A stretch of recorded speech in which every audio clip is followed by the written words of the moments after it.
Hey guys, welcome back to a brand new Ninjago video here on the channel. My name is TannerFishies. In today's video, we are going to be discussing Ninjago Dragons Rising Season 2 Episode 7, entitled Fugitives from Madness. Before we dive on into this review, I must say that this review will in fact contain spoilers for the episode at hand. So you have been warned, there is your very heavy spoiler warning. Also, as per usual with these episode reviews, we will start by talking about the good of the episode, then we will dive on into the bad, and finally towards the very end of the video, I will give the episode a score out of 10, again according to my own opinion. So what exactly did I think about this episode? I have a lot of good things to say. First of all, I loved all of the stuff taking place in Mysterium, so all of the stuff with Bonzel and the new character Gandalaria.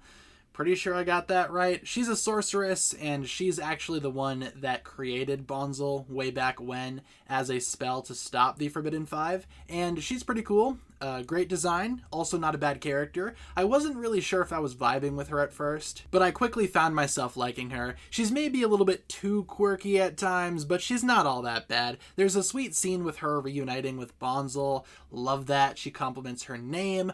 Very cute stuff, and she's also pretty funny most of the time. There's a great scene where she tries to dump a bunch of stuff that she has as soon as the administration shows up because it's not administration approved. You could take that scene a few different ways if you know, you know. I also loved Mysterium in general. We never really got around to exploring more of what this place is all about, but we do get an awesome scene at the Mysterium Monastery between Cole and Jay. Cole is expressing how much he misses Jay, more or less communicating as the audience, and Jay himself actually appears at the end of this episode when the administration does start to show up. He confronts Bonzel down below the Mysterium Monastery. We will see more of that in the next episode, I'm sure. There's also a lot of funny interactions between the administration and these other characters, and the administration, they are just as chaotic as usual. I love them so much. Meanwhile, we see more of the ninja training with Egalt and Rontu. Aaron is still as angsty as ever. He has a little fight with Sora, I guess. It's not really a fight, it's more like just a little spat, but we understand how Aaron is feeling, especially after he got demoted. There's also some interesting scenes with Egalt himself, especially with Wildfire. Kind of an unexpectedly great dynamic here. Egalt, you can kind of tell, is over Wildfire as soon as she shows up, but you can tell that he actually does like her, at least a little bit, especially when Wildfire talks about the legends that she's heard about him and Rontu. You can see that he does actually have some respect for her, and that's a theme that will evolve later in the episode to show that Egalt actually does have respect for these characters now. Also, it's revealed that Egalt is sick.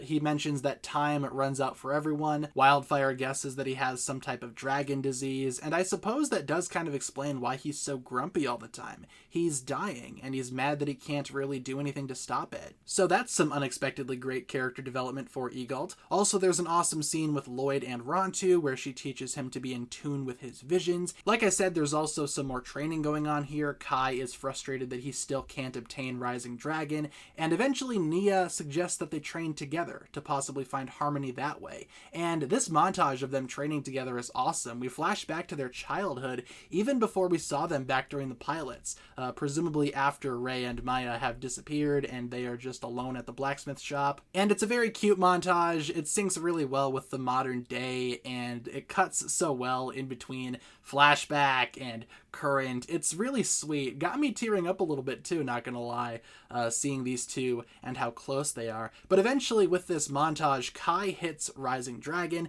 the music swells up, it's an amazing sequence as he flies upwards towards the sky, and of course, Kai immediately graduates to Third Fang status.